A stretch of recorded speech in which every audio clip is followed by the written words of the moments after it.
Hello बच्चों, प्रश्न को पढ़ते हैं। त्रिभुज एबीसी में भुजा ए बराबर 6, बी बराबर 8, सी बराबर 10। तो cos 2a का मान ज्ञात करना है। तो इसको हल करने से पहले इसकी हम मुख्य अवधारणा को समझते हैं। मुख्य अवधारणा का उल्लेख करते हैं यहाँ से, और ये केवल सूत्रों पर आधारित है। मुख्य अवधारणा इसमें, तो यदि कोई त्रिभुज दिया गया हो और उसकी बड़ी भुजा हम सी मान लेते हैं और अन्य दो भुजाओं के वर्गों के योग के बराबर दिया गया है, तो त्रिभुज एबीसी एक समकोण त्रिभुज होगा।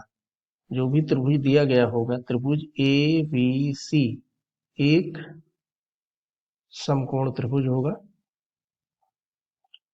समकोण त्रिभुज होगा। और ये पहला बिंदु हो गया। इसमें दूसरा बिंदु ये होगा, यहां से हम इसको cos 2a का मान ज्ञात करना है। cos 2a बराबर, इसको हम लिख सकते हैं 2 cos स्क्वायर a माइनस 1। इसका भी उपयोग होगा। और तीसरा बिंदु होगा, इसमें हम जानते हैं कि अगर कोई कोण दिया है समकोण त्रिभुज के लिए, cos थीटा बराबर होता है आधार बटे कर्ण। इन सभी सूत्रों का इसमें हम प्रयोग करते हुए इसका हल ज्ञात करते हैं। तो यहाँ पर जो दिया गया है उसको हम लिखते हैं। पहले दिया है a बराबर 6 से 6 और b बराबर 8 और c बराबर 10 दिया गया है। तो सबसे बड़ी भुजा का 10 का वर्ग करके हम देखते हैं, ये हो गया 100। और इसी प्रकार अन्य दो भुजाओं का अगर करें, यानी 6 का वर्ग प्लस 8 का वर्ग करें, तो हो जाएगा 36 और प्लस 64, ये बराबर हो गया 100। तो हम देखते हैं यहाँ पर c का वर्ग बराबर हो गया a वर्ग प्लस b वर्ग। तो त्रिभुज जो एबीसी है वो एक समकोण त्रिभुज हो गया। तो समकोण त्रिभुज यहाँ पर इसको हम बना लेते हैं आगे, और फिर हम इसको हल करते हैं। यहाँ पर एक समकोण त्रिभुज बना लेंगे एबीसी, जैसा कि इसमें दिया गया है। इस चित्र को समझ के इसको हल करते हैं। यहाँ से ए बी सी, और सी इसमें समकोण है, और समकोण के सामने की भुजा कर्ण होती है, और ये सी हो गई, और ये भुजा दी गई है 10, और ए के सामने की भुजा दी गई है हमें 6, और बी के सामने की भुजा हो गई इसमें 8। तो हमें कोण ये वाला ज्ञात करना है।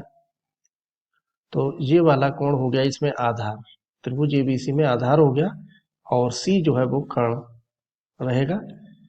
तो हम जानते हैं कि cos a बराबर हो जाएगा इसके लिए आधार बटे में कर्ण।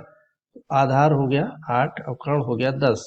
तो इसको हम भाग देंगे 2 से, 2 चौके 8, 2 पंचे में 10 हो गया। अब इसलिए हम यहाँ से cos 2a का मान अब हम आसानी से ज्ञात कर लेंगे। तो हमें ज्ञात करना है cos 2a।